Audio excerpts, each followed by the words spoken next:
Welcome to all. आज हम एक नया चैप्टर स्टार्ट करने जा रहे हैं जिसका नाम है रेजिडेंशियल स्टेटस। रेजिडेंशियल स्टेटस की खास बात यह कि इनकम टैक्स एक्ट 1961 वो इकलौता एक्ट है जो रेजिडेंशियल स्टेटस को डिफाइन करता है, निवास स्थिति को डिफाइन करता है। बाकी सारे एक्ट इनकम टैक्स एक्ट 1961 का ही रेफरेंस देते हैं। इनकम टैक्स एक्ट के अलावा सिर्फ और सिर्फ फॉरेन एक्सचेंज मैनेजमेंट एक्ट, केवल उसी एक्ट में पर्सन रेजिडेंट इन इंडिया की अदर डेफिनेशन दे रखी है। बाकी सारे एक्ट यही कहते हैं कि जो इनकम टैक्स एक्ट में रेजिडेंशियल स्टेटस के अकॉर्डिंग रेसिडेंट है, सेक्शन 6 के अकॉर्डिंग रेसिडेंट है, वही रेसिडेंट माना जाए। यहां पे टर्म पे फोकस करना जरूरी है, रेजिडेंशियल स्टेटस। कहीं पे भी हम लोग सिटीजनशिप की बात नहीं कर रहे हैं, ना हमने ओरिजिन की बात करी। हमने किसकी बात करी? रेजिडेंशियल स्टेटस, निवास स्थिति। निवास स्थिति को समझने के लिए हम लोगों के पास में बात है सेक्शन नंबर 6 की। इनकम टैक्स एक्ट 1961 का सेक्शन नंबर 6 हमें बताता है कि किस तरह से रेजिडेंशियल स्टेटस पता किया जाए। इस दुनिया के अंदर हमारे पास में दो तरह के रेजिडेंशियल स्टेटस बनते हैं। सबसे पहला बनता है रेसिडेंट और दूसरा होता है non resident. Resident and non resident, ये दो कैटेगरी हर एक कैटेगरी ऑफ पर्सन के अंदर हमें देखनी है कि कौन सा पर्सन, यानी वो जो सातों कैटेगरी के पर्सन है उसमें से कौन सा पर्सन रेसिडेंट है और कौन नॉन रेसिडेंट। अगर रेसिडेंट की हम लोग बात समझते हैं तो रेसिडेंट के केस में हमारे पास में दो और कैटेगरी बनती है, ordinary resident and not ordinary resident.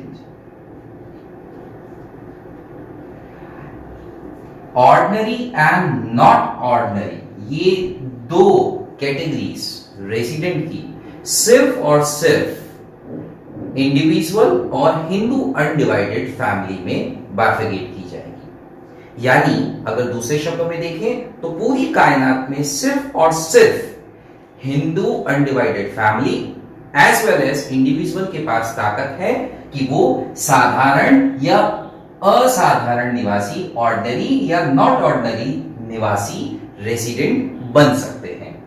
Otherwise बाकी सब में निवासी या अनिवासी का केस बनता है।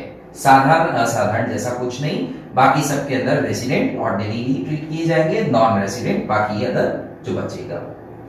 रेसिडेंट बनने के लिए हम लोगों के पास में कुछ शर्तें होगी, कुछ नियम होंगे, उसको जो भी आदमी फॉलो करेगा वो बन जाएगा रेसिडेंट, और अगर फॉलो नहीं करा तो क्या बनेगा? Non resident. ना सबसे पहले कैटेगरी ऑफ पर्सन हम लोग उठाते हैं जिसका नाम है इंडिविजुअल।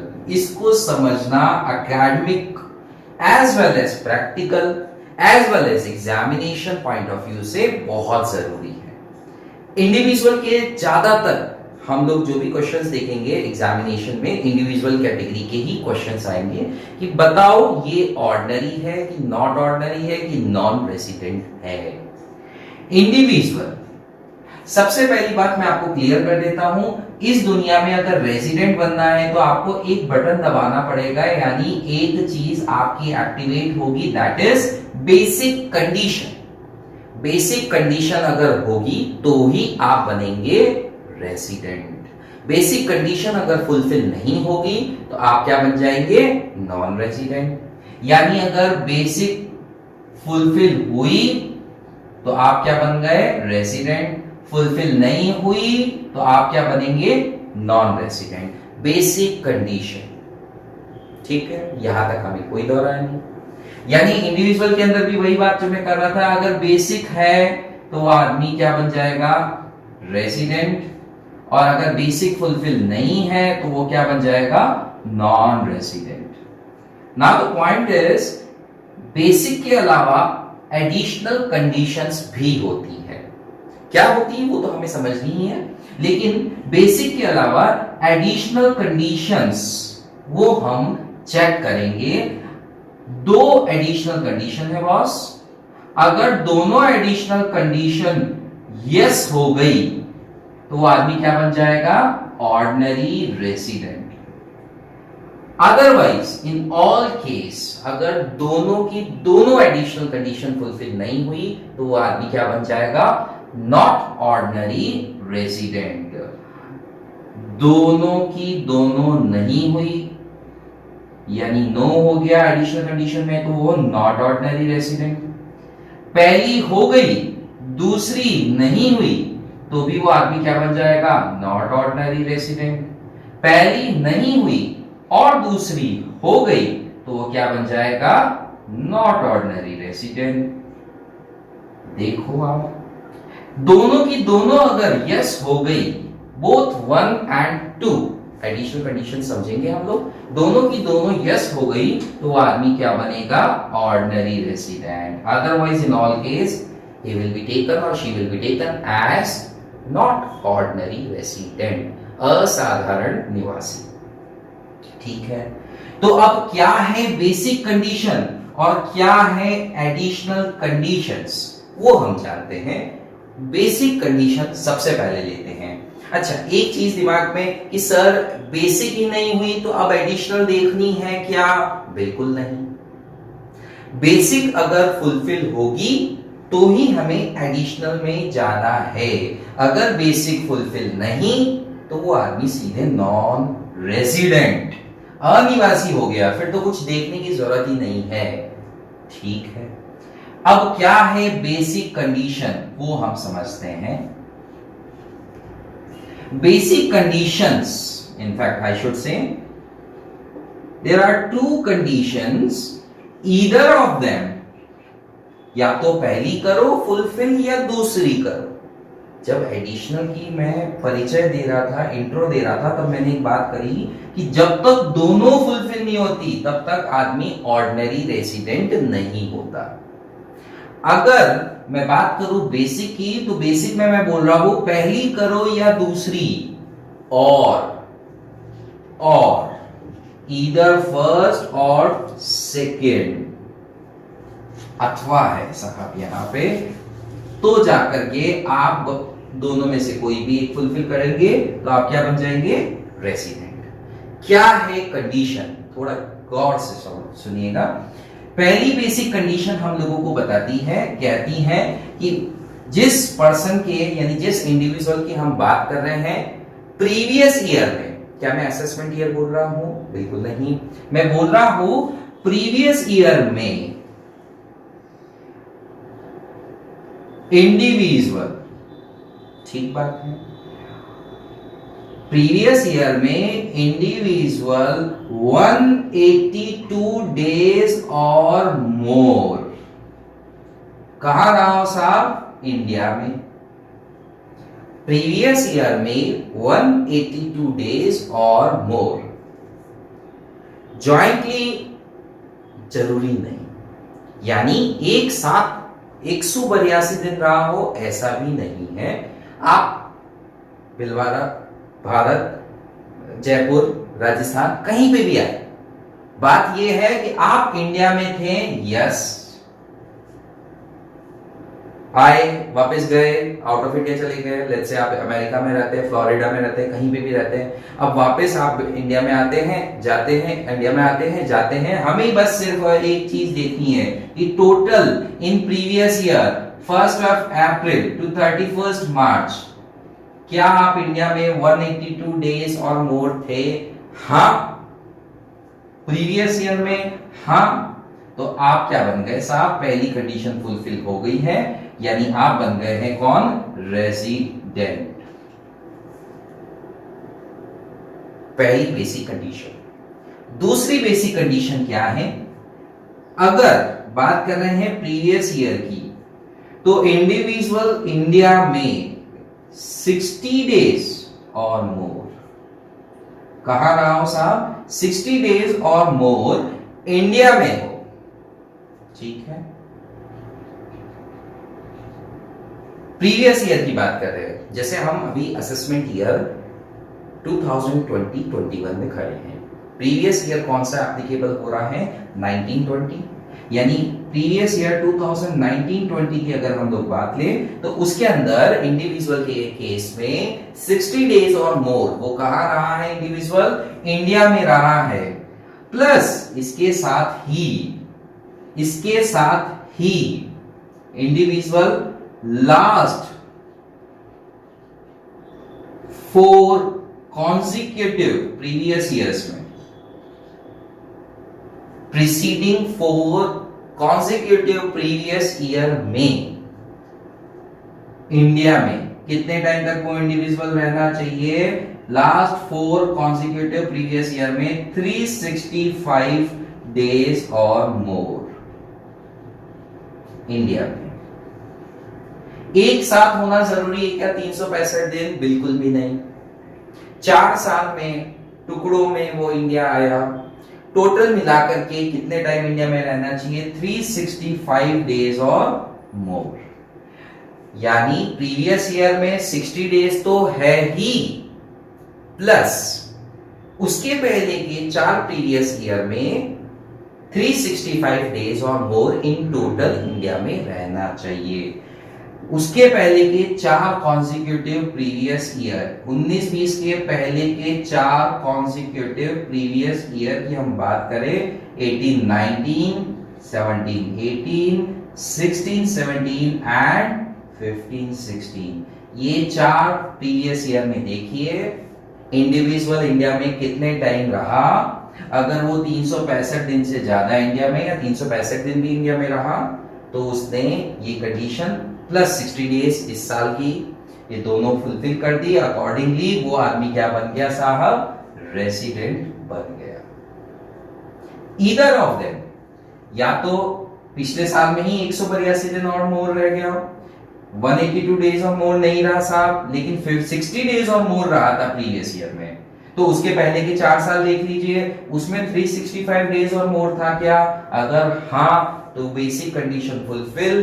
बेसिक का बटन जैसे ही प्रेस हुआ, according the person will be resident, the individual will be resident. यहाँ पे टर्म इंडिया, इंडिया की डेफिनेशन हम लोगों ने लास्ट लेक्चर्स में ले चुके हैं। India means what? इंडिया में किसको शामिल करना है?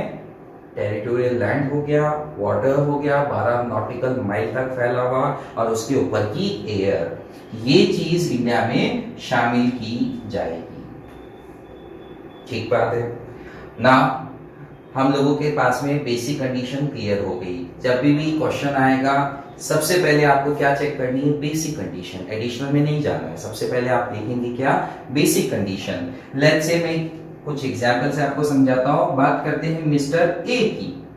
मिस्टर ए के केस में क्या खास बात हुई? मिस्टर ए प्रीवियस ईयर जो हमारे केस में चल रहा है 1920, उसमें 50 दिन ही भारत में थे ना तो पहली फुलफिल हो ना सेकंड फुलफिल हो सकती है।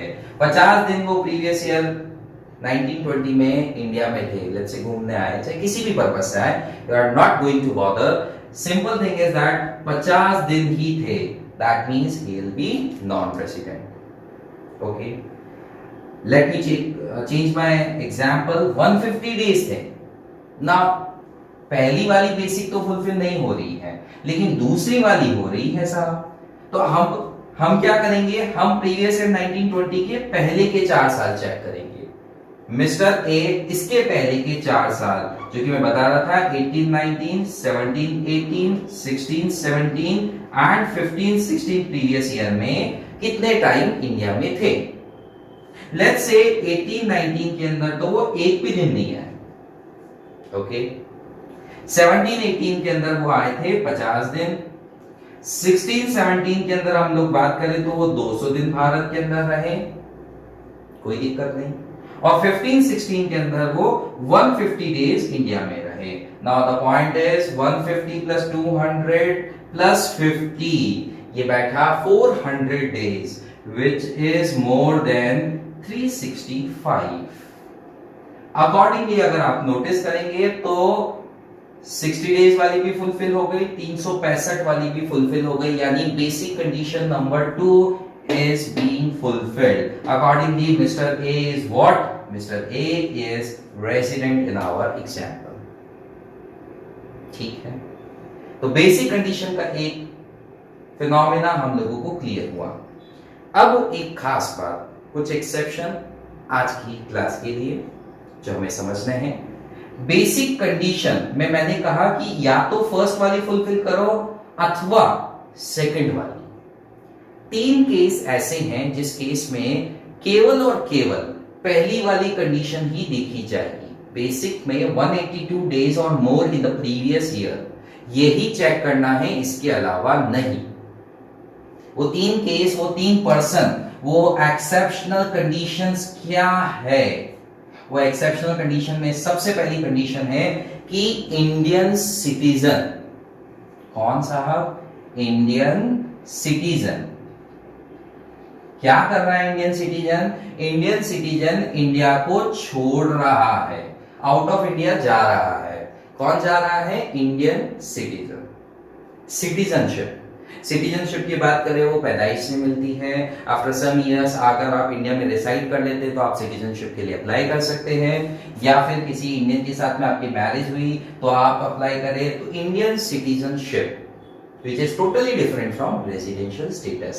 Residential status निवासी की बात करता है, लेकिन अगर मैं बात करूं सिटीजनशिप, वो नागरिकता की बात करता है। तो इंडियन सिटीजन क्या किया उसने? इंडियन सिटीजन इंडिया को छोड़ के गया। He is what? He is crew member in a ship. वो शिप में क्रू मेंबर था और इस वजह से वो इंडिया को छोड़ करके गया। Now the point is that in this case the condition of 182 days और more will be checked only. ठीक है। नाउ सेकेंडली, इंडियन सिटीजन ही वो क्या कर रहा है? वो इंडिया को छोड़ करके जा रहा है ना? He is living India for what? Employment purpose. किसके लिए जा रहा है साहब? एम्प्लॉयमेंट पर्पस के लिए जा रहा है।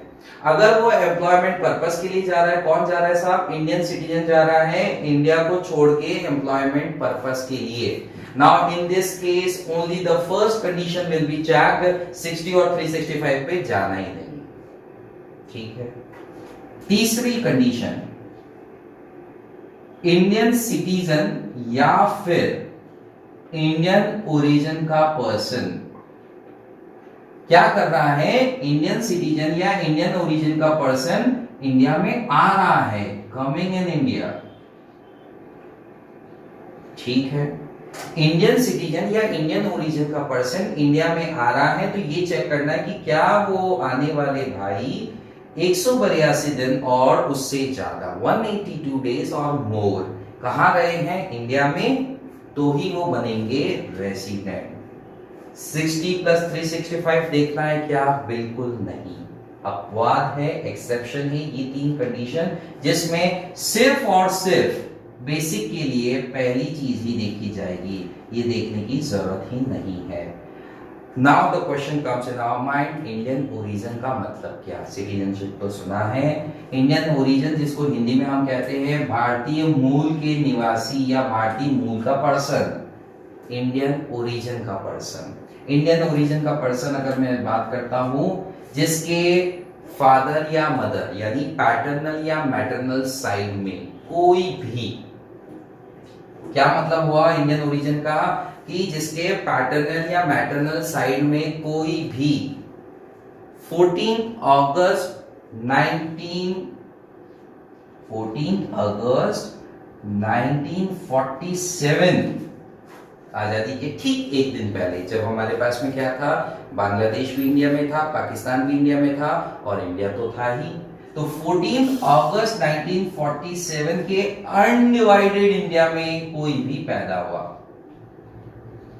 पैटर्नल या मैटरनल साइड जिस इंडिविजुअल के लिए हम चेक कर रहे हैं, उसके पैटर्नल या मैटरनल साइड में कोई भी undivided India at the time of independence पैदा हुआ। कहां पैदा हुआ? इंडिया में। इंडिया और पाकिस्तान और बांग्लादेश इंडिया में पैदा हुआ, इन जगह पे पैदा हुआ, अकॉर्डिंगली वो पर्सन क्या बन जाएगा? भारतीय मूल का पर्सन यानी इंडियन ओरिजिन का पर्सन। तो इंडियन सिटीजनशिप और इंडियन ओरिजिन का पर्सन इंडिया आ रहा है। Now in this case 182 days और मोर कंडीशन हम लोगों को फुलफिल करते हुए देखना है, तो वो पर्सन बनेगा कौन? Indian resident. तीनों अलग अलग चीजें हैं, निवासी अलग है, नागरिकता अलग है और भारतीय मूल का पर्सन अलग है। तीनों के बारे में हम लोगों ने देखा। अभी तक हम सिर्फ समझे हैं बेसिक कंडीशंस में कैसे हम लोगों को कैलकुलेशन करनी हो, क्या चीज़ों का ध्यान रखना है, क्या है एडिशनल कंडीशंस, ये हम जानेंगे नेक्स्ट क्लास में। That's all from my side, thank you so much.